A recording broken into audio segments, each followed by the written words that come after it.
संस्कृत में प्रवेश पाने के लिए श्री कपिल जी शास्त्री जी के द्वारा विरचित रचनानुवाद कौमुदी का हम सब लोग अध्ययन कर रहे हैं। इसमें कल 21वां पाठ पूरा हो गया। अब 22वां पाठ का विचार करें।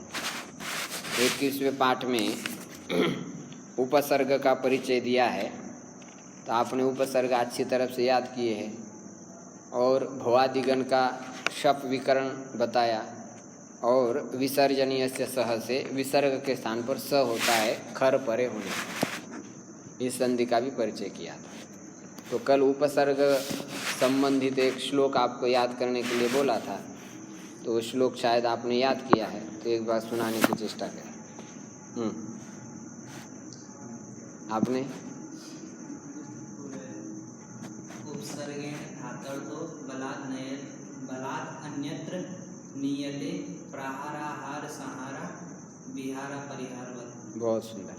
और आगे उपसर्गेण धातुअर्थो बलादन्यत्र नीयते प्रहाराहार संहारा विहारा परिहारवत्। देखो ऐसा बोलना चाहिए, कहीं सुनने में अच्छा लग रहा है कि नहीं? उपसर्गेण धातुअर्थो बलादन्यत्र नीयते प्रहाराहार संहारा विहारा परिहारवत्। ऐसा बोल, स्वर लगा करके बढ़िया स्वर दिया भगवान ने, तो क्या करेगा उसे? कहीं ना कहीं तो लगाना पड़ेगा कि? अब गायत्री जी देखो कैसा बोल रहे हैं, याद किया? म्यूट खोलना पड़ेगा, नहीं खोला। नहीं स्वामी जी, अच्छा, आपको पाठ देना चाहिए था लेकिन आपने बोला नहीं। तो ये श्लोक देख लीजिए, उसमें उपसर्गेण धात्वर तो मिल गया अभी उसी पाठ में देख लीजिए 21 में। 21 में? हाँ, 21 में 93 नियम में ऊपर से 5वीं पंक्ति 93 नियम में। कौन सा क्या बोला आपने? उपसर्गेण धात्वर तो इसी 21वें पाठ में। अच्छा ये वाला। तो उसको याद कर लेना। हाँ? उपसर्गेण धात्वर तो बलादन्यत्र नीयते प्रहारहार संहार विहार परिहारवत्। ये उपसर्ग की महिमा है, कल का पाठ फिर से श्रवण कर लेना। हाँ?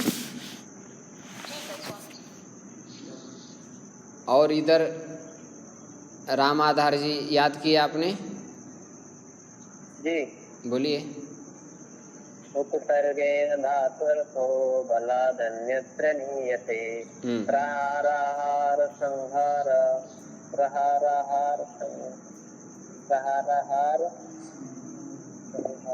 विहार परिहार। सुंदर। और दुर्गेश जी? जी महाराज जी, याद नहीं कर पाया महाराज जी। याद कर लेना कल। अनिकेत? हाँ। उपसर्गेण धातुअर्थो उपसर्गेण धातुअर्थो बलादन्यत्र नीयते प्रहारहार संहार विहार परिहारवत्। सरल है। उपसर्गेण धात्वर्थो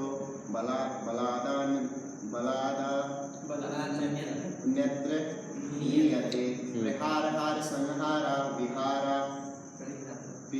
परिहारवत्। देखो, 2 मिनट में यदि आप एक श्लोक याद कर सकते हैं तो दिन में कितने मिनट रहते हैं? घंटे नहीं पूछा, मिनट पूछा। मतलब 12 घंटे में कितने मिनट आ जाएंगे? बहुत सारे आ जाए, कितने सारे श्लोक याद हो जाएंगे। लेकिन आदमी मन के ऊपर नहीं लेता है, बाकी फालतू चर्चा करने में खूब मौज मस्ती आ जाती है। लेकिन श्लोक याद करें, हाँ कैसा याद करें, रोते। श्लोक याद करें। चलो आगे। 440 मिनट, 1440 मिनट होता है। हाँ? तो इतने मिनट में कितने श्लोक याद हो जाए? देखो, ऐसे विद्वान हमने देखे हैं, प्रतिदिन में 1,000 श्लोक याद करते थे, मालूम? अभी भी जिंदे हैं। एक है उधर जहाँ पर मैं रहता था, तो प्रतिदिन 1000 श्लोक वो याद करते थे।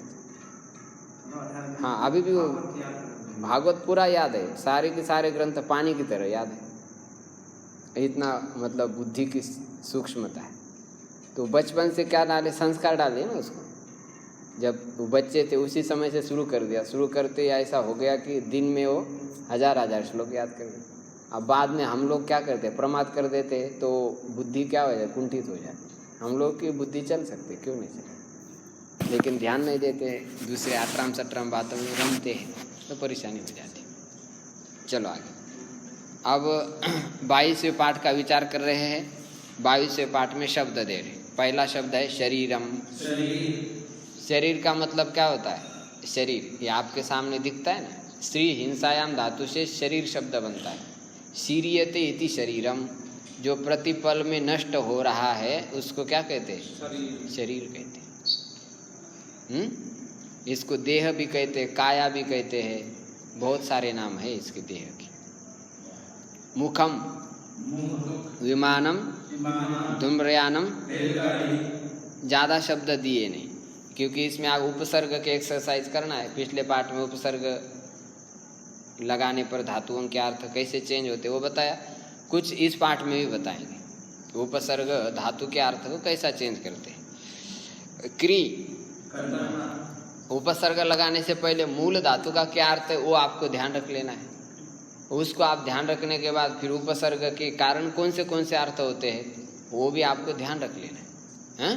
देखो आगे, आनुपूर्वक क्री धातु का क्या अर्थ है, आदिपूर्वक क्री धातु का अर्थ, अपपूर्वक क्री धातु का अर्थ, अलम एक अव्यय है, अलम पूर्वक क्री धातु का अर्थ सजाना, अलंकरोति माने सजाता है, ये अर्थ हो जाएगा उसका, अलंकृत करता। हाँ अलंकृत करता है। आविश, आविश एक उपसर्ग है, ये अव्यय है, आविश पूर्वक क्री धातु का प्रयोग है, तो आविश करोति का अर्थ क्या होगा, आविष्कार करना।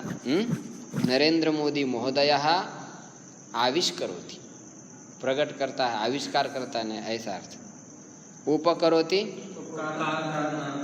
तिरस्क्री, नमस्क्री, संस्क्री, स्वीक्री, प्रतिक्री, प्रतिकरोति।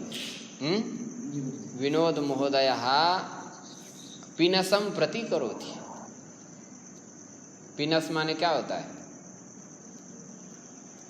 सर्दी जुकाम, सर्दी, सर्दी को क्या कहते हैं, हाँ, तो पिनस का प्रतिकार करता है, माने उसको लड़ाई खेल रहे, उसके साथ स्ट्रगल कर रहे हैं, प्रतिकरोति, हाँ पिनसम, ऐसा। आगे चलिए। अब ये आपको उपसर्ग के कारण अलग अलग क्री धातु के अर्थ हो गए। देखो संस्कृत साहित्य में क्री धातु अत्यंत महत्वपूर्ण है। क्री धातु के कारण ही शंकराचार्य महाराज जी को एक स्तोत्र रचना करने के इंटरेस्ट हुआ, मन हुआ। चरपटी पंजरी स्तोत्र रखा है कि नहीं, नहीं नहीं रक्षति, डुकरियाँ करनी, धातु पाठ में ऐसा लिखा रहता है, डुकरियाँ करनी।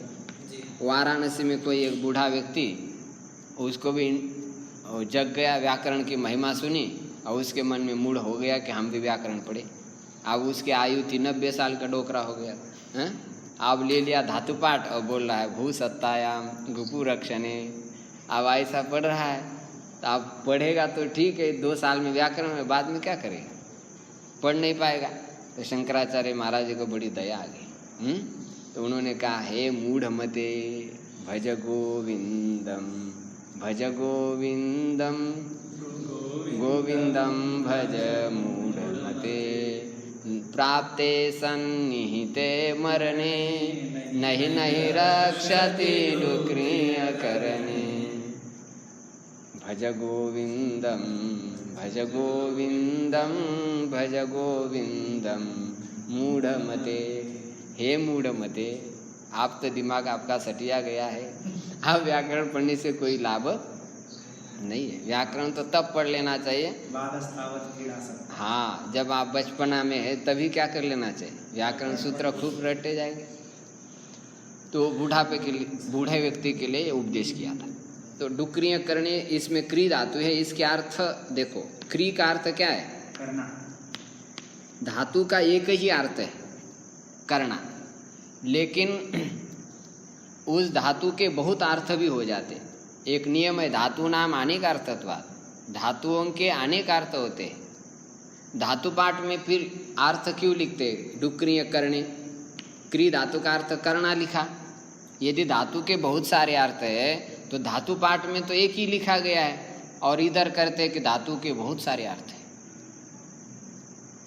तो फिर धातु पाठ में जो अर्थ लिखा वो तो क्या हो गया, बेकार हो रहा है ना। एक ही कह देना चाहिए कि धातु के अनेक अर्थ होते हैं। जो धातु पाठ में अर्थ लिखा वो अर्थ उसका नहीं है। धातु पाठ में भी एक अर्थ लिखा और फिर बाद में करते धातु के बहुत अर्थ होते, तो फिर हम कंफ्यूज हो जाएंगे कि धातु का असल में क्या अर्थ है।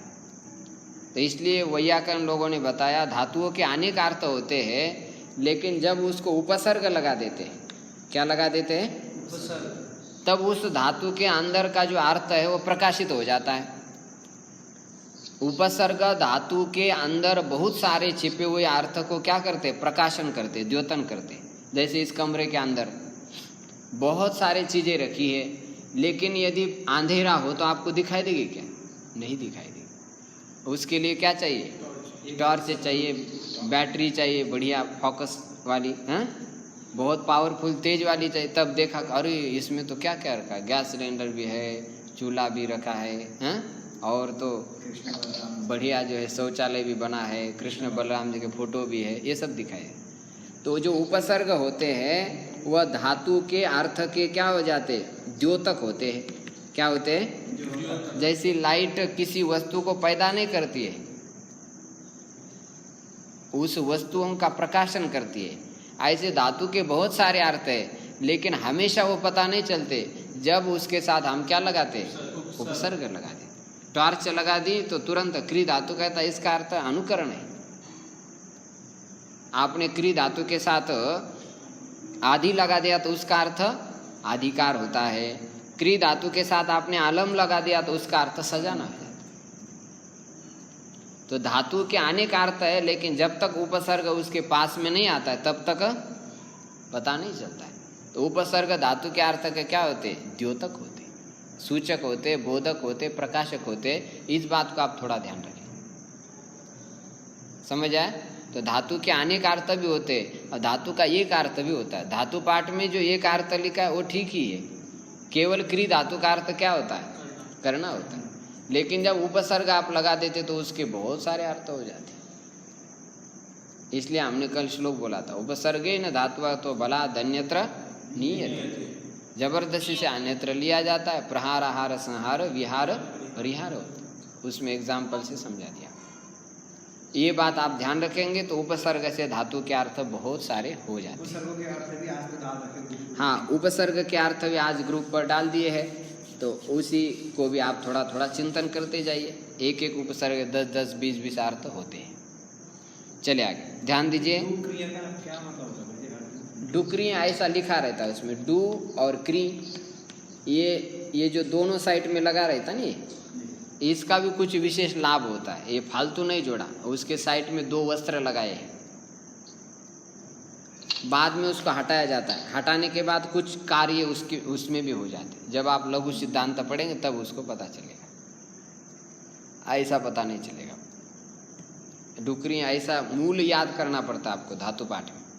क्री का अर्थ करना, अभी रचनानुवाद में ऐसा याद कर रहे, लेकिन धातु पाठ में जब याद करेंगे तो डुक्रिय करणे, डुक्रिय करणे, डुक्रिय करणे, भूसत्तायाम, भूसत्तायाम, गुपु रक्षणे, गुपु रक्षणे, ऐसा याद करना। तो वहाँ से फिर आपकी बेसिक नींव अच्छी तैयार हो जाएगी। अभी तो सिंपल सा याद करते जा रहे हैं। देखो आगे, घ में संख्यावाचक शब्द दे रहे हैं, पंचन, शत, सप्तन, अष्टन, नवन, दशन। ये संख्यावाचक शब्द है, पंचन से लेकर के दशन तक। आप पंच की तरह ही इनके रूप चलाएंगे, पंच, पंच, पंच भी, पंचभ्य, पंचभ्य, पंचानाम, पंचसु, ऐसे चलेगा। सप्तन का भी चलेगा, अष्टन का चलेगा, नवन का, दशन का। शस का थोड़ा सा अलग चलता है, षट षट, षट भी, षटभ्य, षटभ्य, ऐसा बनता है। षट नहीं, तीनों लिंगों में समान रहता है इसका, बहुवचन चलेगा, समान रहता है। 5 से लेकर के 10 तक समान रहता है। देखो आगे, प्रथम माने पहला। अब ये क्रमवाचक शब्द है। एक का अर्थ क्या होता है, एक, ये संख्यावाचक शब्द है। लेकिन इसको कहते प्रथम माने पहला। एक में और प्रथम में थोड़ा सा अंतर है। ये क्रमवाचक शब्द है और यह संख्यावाचक शब्द है। द्वितीय माने दूसरा, तो उसमें दूसरा एक ही व्यक्ति है, लेकिन क्रमवाचक है।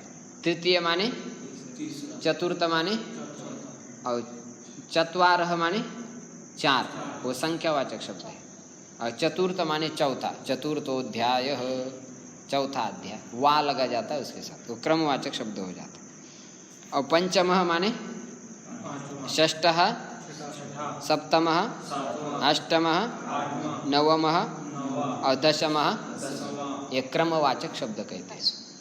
अब ये क्रमवाचक शब्द तीनों लिंगों में चलते हैं, ध्यान रखेंगे। लेकिन संख्यावाचक शब्द जैसे पंचन से लेकर दशन तक बताया तो वो सेम रहते हैं तीनों लिंगों में।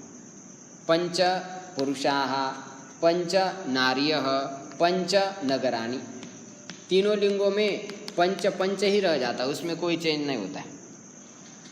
चतुर का तीनों लिंगों में परिवर्तन हो जाता है, तीनों लिंगों में अलग अलग रूप बन जाते। चत्वारि पुष्पाणि, चत्वारः पुरुषाः, चतस्रः कन्या, ऐसा चेंज हो जाता है। हैं? कालिका, बालिका, ऐसा प्रयोग हो जाता है। अब गायत्री जी बहुत जल्दी सीख गए हैं व्याकरण, हैं?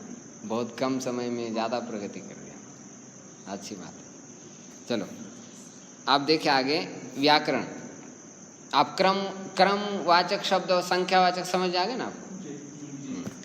व्याकरण पंचन से दशन, क्री आदादिगण उत्व संधि। व्याकरण समझा रहे सब कुछ। पंचन से दशन शब्द तक पूरे रूप बहुवचन में स्मरण करें। देखे शब्द संख्या 43, शब्द संख्या 43 से आपको 48 तक देख लेना है। और पेज है 136 पृष्ठ, 136 पर देख लेना, उसमें सारी संख्या दी है, तो उसके अनुसार सारे रूप चले। ठीक है। सूचना, सूचना क्या दे रहे? पंचन से अष्टन, 5 देखो, पंचन और अष्टन, यहाँ तक कि अष्टादशन शब्द, यहाँ तक जो संख्या है वो सब पंचन के समान ही चलेगा। नित्य बहुवचनांत चलता है, तीनों लिंगों में सेम रहता है, ये समझा रहे आपको। संख्याओं के रूप केवल बहुवचन में चलते हैं और तीनों लिंगों में वही रूप रहते हैं, सेम रूप रहते। पंच पंच पंच भी पंच भय पंच भय पंचानाम पंचसु, ऐसा बन जाए। तो तीनों लिंगों में क्या रहेंगे? समान ही रहेंगे। अभ्यास 4 में दिए हुए पंच आदि के मूल शब्द पंचन, शस, सप्तन, अष्टन, नवन, दशन, आप उनको देख लेना। ये कह रहे, एक बार नज़र डालते जाना है तो नज़र में आ जाएगा आपका। कोई ऐसा नहीं इतना कठिन, भगवान की तरह नज़र में आते हो, नज़र नहीं आता, ऐसे इतने कठिन नहीं है। 1 से 10 तक की संख्याओं के संख्येय। आप 1 से 10 तक जो संख्या है उसको संख्येय बनाएंगे। संख्या विशिष्टत्वम संख्येयत्वम, संख्या विशिष्ट जो होता है उसको क्या कहते हैं? संख्येय कहते हैं। जैसे एक शब्द है संख्या है, लेकिन प्रथम शब्द क्या है? संख्येय हो गया। संख्या विशिष्ट व्यक्ति को लिया जा रहा है, केवल संख्या को नहीं लिया है। संख्या एक गुण है, 24 गुणों में नैयायिक लोग समझाते हैं। शब्द, स्पर्श, रूप, रस, गंध, स्पर्श, संख्या, परिमाण, पृथकत्व, संयोग, द्रवत्व, परत्व, गुरुत्व, शब्द, बुद्धि, सुख, दुख, इच्छा, द्वेष, प्रयत्न, धर्माधर्म, संस्कार, चतुर्विंशति गुण, ऐसे 24 गुण कहेंगे। तो संख्या गुणवाचक शब्द है और वही द्रव्य विशिष्ट हो गया तब संख्यवाचक हो जाता है, पदार्थ का वाचक हो गया। देखो पंच आदि शब्द मूल शब्द पंचन, शत, सप्तन, अष्टन, नवन, दशन, 1 से 10 तक की संख्याओं के संख्य ब्रैकेट में दे रहे व्यक्ति या वस्तु का बोधक क्रमवाचक विशेषण शब्द बन जाता है। क्रमवाचक विशेषण शब्द क्रमशः। प्रथम पहले का क्या बनेगा? 1 का प्रथम, ऊपर दिए गए हैं 1 का प्रथम, द्वि का प्रथम। आप देखो, अब प्रथम शब्द पुल्लिंग में राम की तरह चलेगा और स्त्रीलिंग में रमा की तरह चलेगा। प्रथमा, प्रथमा बालिका, प्रथमः पुरुषः, प्रथमम पुस्तकम। तीनों लिंगों में इसके रूप चले गए बिल्कुल राम, रमा, ज्ञानम की तरह, ऐसे रूप चले गए उसको, वैसा के वैसा चला ना, सरल है। देखो आगे, प्रथम आदि के रूप रामवत, स्त्रीलिंग में रमावत या नदी के समान चले गए। आप देखो इसमें प्रथमा, द्वितीया, तृतीया और चतुर्थ से चतुर्था नहीं बनता है, वहाँ पर क्या बनता है? चतुर्थी बनता है। पंचम का पंचमा नहीं बनेगा, क्या बनेगा? पंचमी। तो पंचमी अर्थ पांचवी, तो नदी के समान वो शब्द चलते। और प्रथमा, द्वितीया, तृतीया और रमा के समान चलते हैं, क्रमवाचक शब्द। देखो आगे देखो, संख्यावाचक पंचमी तो सेम सब। हाँ, वो तो संख्यावाचक तो सेम ही चलेंगे। रमावत, स्त्री में रमा या नदीवत, नपुंसक में गृहवत चलेंगे, नपुंसक लेंगे गृहवत, प्रथमम प्रथमे प्रथमानी ऐसा बन जाए, प्रथमम प्रथमे प्रथमानी ऐसा। गृह कर्मांक जैसे प्रथमा व्यक्ति, द्वितीय व्यक्ति, तृतीय व्यक्ति, ये कर्मांक हो गया, क्रमवाचक शब्द हो गया। हाँ जी। ऐसा प्रथम, द्वितीय, तृतीय, चतुर्थ। आगे चलो, द्वितीय आदि के स्त्रीलिंग प्रत्यय आ या ई लगने पर इनका तिथि अर्थ भी होता है। आ अथवा ई जब लगाया, प्रथम के साथ आपने आ लगाया तो प्रथमा माने प्रतिपदा, तिथि भी, तिथि अर्थ भी हो जाता है। द्वितीया तिथि, पंचमी तिथि, तिथिवाचक भी हो जाएंगे, क्रमवाचक भी हो जाएगी। समझ आ रहा है? चतुर्थी कहने चतुर्थी तिथि, आज कौन सी तिथि है? आज एकादशी। एकादशी बोलते हैं। दीर्घ ईकार लग गया है कि नहीं, तो तिथिवाचक भी शब्द हो जाते हैं, क्रमवाचक भी हो जाएंगे, तिथिवाचक भी हो जाएंगे। देखो दे रहे आगे, आदि स्त्रीलिंग प्रत्यय आई लगने पर इनका तिथि अर्थ भी होता है। अब ये इतना आपको संख्या और संख्येय दो आपको समझा दिया, उनके लिंग के बारे में समझा दिया।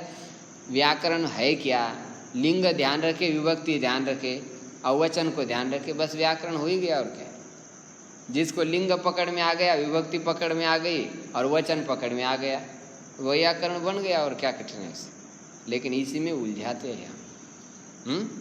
कई किसी को कुछ समझ, आप दार शब्द बोला, कौन सी लिंग? बेलो बेटा, दार शब्द कौन सी लिंग? और कौन से वचन में चलता है? हाँ, ठीक बोला। तो इसी में उलझ जाते बहुत सारे लोग। दार शब्द बोले आप, पत्नी अर्थ है तो स्त्रीलिंग होगा, तो बोल देते खट्टा से, तो गलत हो जाएगा। तो ये बात थोड़ी सी विशेष ध्यान रखनी पड़ती, जोर दे करके संस्कृत में, तब वो ठीक हो जाता। चलो आगे, आप तो होशियार है सब, आपकी परीक्षा लेना मतलब क्या है। चलो आगे, 4, क्री धातु के दोनों पदों के रूप स्मरण करो। क्री धातु उभय पदी है, परस्मय पद में भी चलेगी और आत्मनेपद। तो इसको आप कल अच्छी तरफ से याद करके आ जाए। हाँ, परस्मय पद में जैसा लट लकार है, करोति कुरुता कुर्वन्ति, करोसि कुरुथा कुरुथा, करोमि कुर्वः कुर्मः। आत्मनेपद में कुरुते कुर्वाते कुर्वते, कुरुसे कुर्वाते कुरुद्वे, कुर्वे कुर्वहे कुर्वहे, ऐसा। तो उसको आप उधर शब्द क्रमांक में देख करके याद करने की चेष्टा करें। आगे चलो, आगे अब जैसे उपसर्ग का सिलसिला चल रहा है, तो यदि लंग लकार में रूप क्या बनता है? जैसे मानो री धातु है, री धातु का रूप क्या बन गया था? अहरथ, ऐसा बना ना। लेकिन बाय चांस इसको यदि उपसर्ग लगाना है तो उपसर्ग कहाँ लगाएंगे? ये आ से पहले लगाएंगे या आ से बाद में लगाएंगे? अ से पहले लगाएंगे या फिर अ के बाद में लगाएंगे? कहाँ पर लगाएंगे? हाँ, तो इसको समझा रहे, क्योंकि लंग लकार में आप समझ गए धातु से पहले क्या लगता? अ लगता है अथवा आ लगता है, ये तो पहले आपको बताया था। लेकिन जब कभी उपसर्ग लगाना पड़े तब उस समय वह अ उपसर्ग से पहले लगाना है या उपसर्ग के बाद में, ये आशंका है। तो उस आशंका को ग्रंथकार आगे समझा रहे।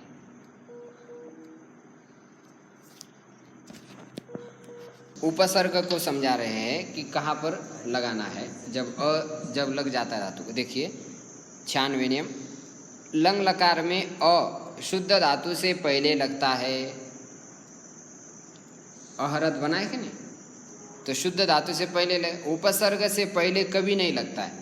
ऐसा नहीं लगेगा कि उपसर्ग लगाया फिर इधर अ लगा, ऐसा नहीं। अप्रहरत ऐसा नहीं होगा।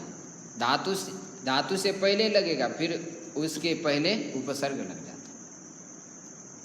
पहले ही धातु को अ लगा करके फिर उपसर्ग जोड़ देना, और उपसर्ग और उसके बीच में जो कोई संधि होती है, कहीं आद्गुण करना पड़ेगा, कहीं आकाश सवर्ण करना पड़ेगा, कहीं वृद्धि रीचि करना पड़ेगा, तो आपको समझ करके करना पड़ेगा। देखो आगे दे रहे, उपसर्ग से पहले कभी नहीं, उपसर्ग से पहले अ नहीं लगता है।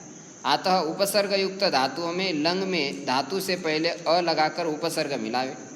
इसलिए उपसर्ग युक्त धातु में लंग में धातु से पहले क्या लगाना, अ लगा देना। जैसे यहाँ पर अ लगा दिया अहरत, फिर बाद में उपसर्ग लगा दिया। अब प्रधन अहरत में कौन सी संधि हो जाएगी, आकाश सवर्ण दीर्घ, इसी से दीर्घ हो जाएगा। तो दीर्घ कर दिए तो रूप क्या बन जाएगा, प्राहरत। तो यहाँ पर आपको समझ में आना चाहिए कि लंग लकार का रूप है। ये थोड़ा समझना टेढ़ा जाता है विद्यार्थियों को, तो आप विषय ध्यान रखें। लंग लकार का है ये, प्राहरत माने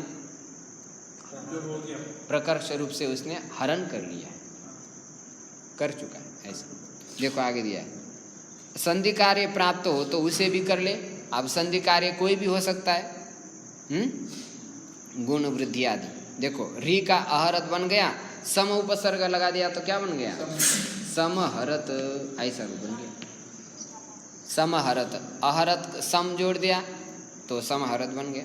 आगे देखो वी प्लस अहरत, तो यहाँ पर वी है अहरत है, तो बीच में कौन सी संधि हो जाएगी, या इक्वेन से। आप सरल समझ गए, इक्वेन से ई को क्या कर दिया, य मिला दीजिए, विहारत, ऐसा बन गया।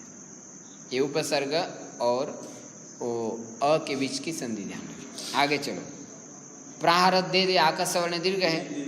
उपानयत में भी आकाश सवर्ण दीर्घ है, और अनुव करोत में क्या है, हाँ, क्री धातु का लंग लकार में रूप बनता है अकरोत। इसके साथ हमने अणु लगा दिया, क्या लगा दिया, अणु लगा दिया, तो इक्वेंसियन कर दीजिए तो क्या बन जाएगा, अनुवकरोत, ऐसा बन जाएगा, माने अनुसरण किया, ऐसा। तो ये आपको उपसर्ग जोड़ने की विधा ध्यान रखने ना, प्रकार ध्यान रखना। आगे चलो, अब गण का परिचय देते जा रहे हैं। पूरे धातु पाठ में 10 गण है, भुआदि, आदादि, योत्यादि, दिवादि, स्वादि, तनादि, रुधादि, क्रियादि, चुरादि, ये 10 गण है। तो प्रत्येक गण के विकरण अलग अलग होते हैं। तो अब आदादि गण का कोई विकरण नहीं होता है, कुछ नहीं होता, बस धातु और प्रत्यय मिला देना है, ये समझा रहे। विकरण उसमें लगता ही नहीं, यही उसका पहचान है। कुछ नहीं होना ही उसकी क्या है, जैसे ब्रह्म होता है, ब्रह्म में कुछ नहीं होने पर ही उसको पहचान में आ जाता है। और ब्रह्म में कुछ लगा दिया आपने तो ब्रह्म आपको समझ में आने वाला है नहीं। आप वही पर ब्रह्म जो है, उसमें कुछ भी लगा दिया आपने तो नहीं समझ में। जैसे आपने आपको समझना है तो कुछ नहीं लगाना पड़ेगा, शरीर को भी छोड़ना पड़ेगा, तब समझ में आ जाएगा। और शरीर को पकड़ा, उपाधि को पकड़ा, आचार्य, गुरुजी, हैं क्या क्या उपाधि लगा देते हैं, तो सारी उपाधियाँ पकड़ लिया तो फिर समझ नहीं आता। सारे उपाधि का त्याग करने के बाद ब्रह्म समझ में आ जाता है। इसी प्रकार ये आदादिगण में कोई प्रत्यय नहीं लगता है, नहीं लगना ही वही उसका विकरण है, कुछ न लगना ही उसका विकरण है। चलो समझ आए तो ठीक है, नहीं तो धीरे धीरे समझ में आएगा, कठिन तो जाता है। तो देखो आगे, आदादिगण, आदादिगण के धातुओं में लट, लोट, लंग और विधिलिंग में कोई विकरण धातु और प्रत्यय के बीच में नहीं लगता। केवल ती, तह, अंति आदि लगते हैं। धातु में लट आदि में एक वचन में गुण होता है, अन्यत्र नहीं होता है। लट में एक वचन का रूप बनता है ना, उसमें गुण हो जाता है, अन्यत्र नहीं होता है। क्या, जैसे विद, एक विद धातु है, वेत्ति, वित्तः, विदन्ति, विद धातु है ना, विद धातु का रूप क्या बनता है, वेत्ति। हाँ, एताम विभूतिम योगंच यो वेत्ति तत्वतः, प्रातः काल में आया था ना, वेत्ति। तो ये विद धातु का वेत्ति, इसमें देखेंगे आप, विद था, आगे ती था, तो देखो इसमें अंतिवर्ण से पूर्व वर्ण को गुण होता है, पहले पाठ में बताया था 21वें पाठ में। तो ईकार को गुण क्या हो जाता है? एकार, और खरीचे से तकार दकार को तकार हो गया, तो रूप मिला दिया तो क्या बन गया? वेत्ती, ऐसा बन गया। समझ आ गया? तो आदादिगण में केवल एक वचन में गुण होता है।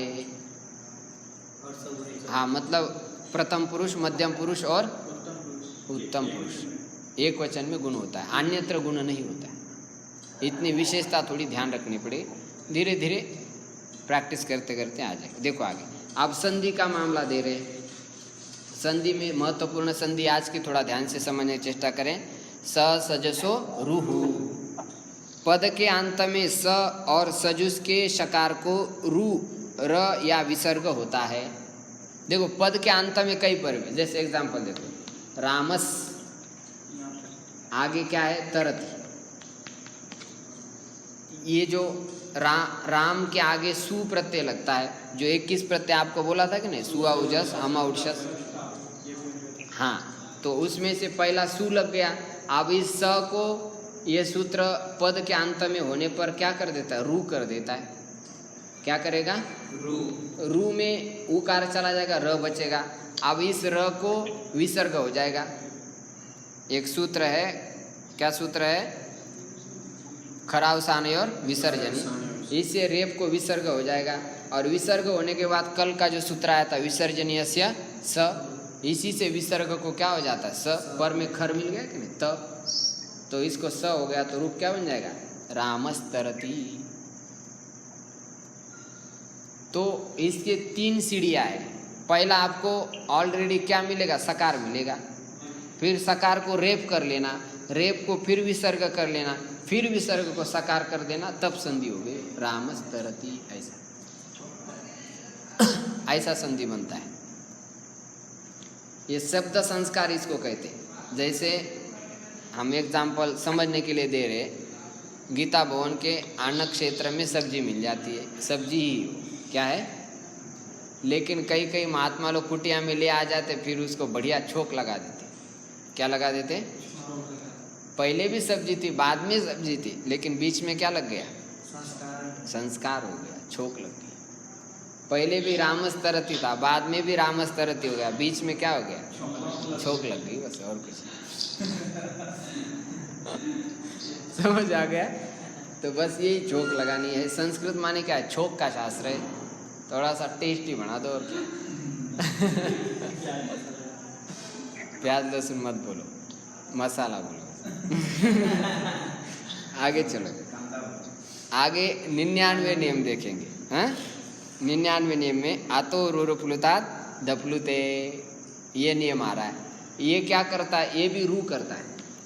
पहले अ चाहिए और बाद में अ चाहिए, तब रू के स्थान पर क्या करेगा? ये ऊ करेगा। क्या करेगा? ऊ करेगा। लेकिन पहले और बाद में क्या चाहिए? और भी रस्व अ चाहिए। और ये रू कहाँ से आएगा? ये सकार के स्थान पर ऊपर वाला सूत्र करेगा, स सजसो रू। और स सजसो रू ने जब रू कर दिया, तब बाद में ये सूत्र लग जाए, आतो रो प्लुतात प्लुते। पूर्व में आकार हो, बाद में आकार हो, तब रू के स्थान पर क्या हो जाएगा? ऊ हो जाएगा। और जब ऊ हो जाएगा तो आप अ और ऊ में कौन सी संधि हो जाती है? आधगुण से गुण हो जाता है। तो अ और ऊ में गुण हो जाएगा तो ओ बनेगा, फिर एंग पदांता दत्ति से क्या हो जाएगा? पूर्व रूप हो जाएगा। ये अ ऐसा इधर मिल जाएगा। बस ये संधि आप ध्यान रखें। स से रू, फिर आतो रूपा से ऊ, आधगुण से गुण, और एंग पदांता से पूर्व रूप। 4 सूत्र आपको ध्यान रखना। हाँ, ये नीचे वाली संधि नहीं आएगी, अभी आएगी। देखो आतो रूपता, ये तो आप सिंपल बताए ना, अभी देखिए पढ़ने के बाद स्पष्ट हो जाएगा। क्या लिखा है? देखो, रस्व अ के बाद रू, रस्व अ के बाद क्या हो? अब ये रू कहाँ से आएगा? ऊपर वाले सूत्र से, स सजसो। इसी रू से पदांत में जो स मिलेगा, तो जैसे यहाँ पर माने ये है रामः अगच्छत, ऐसी कंडीशन है, रामः अगच्छत। अब यहाँ पर आप देखेंगे स था, उसको स को रू हो गया। अब रू से पहले भी क्या है? अ, और बाद में भी क्या है? अ, तब ये सूत्र लग गया, स सजसो नहीं, आतो रो प्लुतात प्लुते। रू को ये क्या करेगा? ऊ करेगा। देखो थोड़ा सूत्र, रस्व अ के बाद रू को ऊ होता है। बाद में यदि रस्व अ हो तो बाद में रस्व अ मिल गया, इस ऊ को पहले अ के साथ गुण करके ओ हो जाता। ये पहला अ है ना इधर, तो ये ऊ हो गया, तो अ और ऊ में क्या हो जाएगा, गुण। गुण क्या होगा, रामो। देखो रामो बन गया अभी करके, और बाद में अ को पूर्व रूप संधि हो गई। पूर्व रूप संधि एंग पदांता दति, ऐसा कर दो तो रूप क्या बन जाएगा, रामो अगच्छत, ऐसा बन जाएगा। हाँ, 4 सूत्र थोड़ा सा अभी कठिन जाएगा, लेकिन संस्कार करके रख लीजिए, धीरे धीरे पकड़ में आएगा। अर्थात अस अह अ ओ हो गया, जैसे रामस धन अस्ति, रामो अस्ति। यहाँ पर भी ऐसा ही है, रामस था बाद में अस्ति है। पहले सकार को हमने रू कर दिया, स रू, और रू को फिर आतो रो प्लुतात प्लु से क्या हो गया, ऊ हो गया, और फिर गुण हो गया, और एंग पदांत से पूर्व रूप हो गया, तो क्या बन गया, रामो अस्ति। जैसे सोहम कोहम रू बनते हैं नहीं, तो यही 4 प्रोसेस होते हैं उसमें। पहले स रू, फिर रू को आतो रूप से ऊ, फिर आद गुण से गुण, एंग पदांत से पूर्व, ऐसे 4 सूत्र लग जाते हैं। तो ये आप थोड़ा सा उन 4 सूत्र के अर्थों को समझने की चेष्टा करें, तब ये समझ में आ जाएगा। देखो आगे दिया है सह आयम, तो क्या बनेगा इसका, सोयम। 4 सूत्र की प्रोसेस है। स्मरण रखें कि रामः कह आदि में स का विसर्ग है। रामः कह ऐसा जो बोला जाता है ना, वो विसर्ग किसका है, स का है।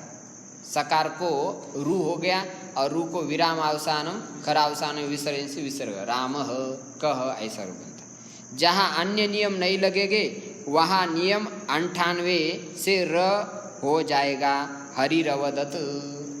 नियम 98 कौन सा है, ऊपर वाला स रू, उसे रेप से रेपे, माने बाद में यदि स्वर आएगा और पूर्व में यदि आकार नहीं रहेगा, जैसे हरि, अब हरि हमने सकार को र किया, अब पूर्व में क्या है, रेप से पहले ई है, और बाद में क्या है, अगच्छत, तो यहाँ पर रेप ऐसा क्या ऐसा ही रहेगा।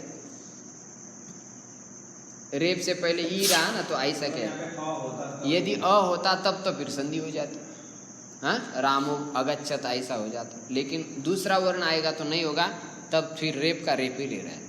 तो रेप की 3 प्रकार की गति ध्यान रखना है आपको। आचाम दृष्ट्वा आधो याति, हलाम दृष्ट्वा ऊपरी गच्छति, अवसाने विसर्गः, रेपस्य त्रिधा गति। रेप की 3 प्रकार की गति इससे पहले हमने आपको दूसरे तीसरे पाठ में बताई थी, इसको फिर आप याद कर लीजिए। तो इस प्रकार यह 22वां पाठ पूरा हो गया। शेष जो कोई शंका समाधान है उसको हम कल पूरे दिन भर करेंगे, तब तक आप तैयार करने की चेष्टा करें। ओम संगच्छध्वं संवदध्वं संवो मनांसि जानतां, देवा भागं यथा पूर्वे संजानाना उपासते। ओम शांति शांति शांति।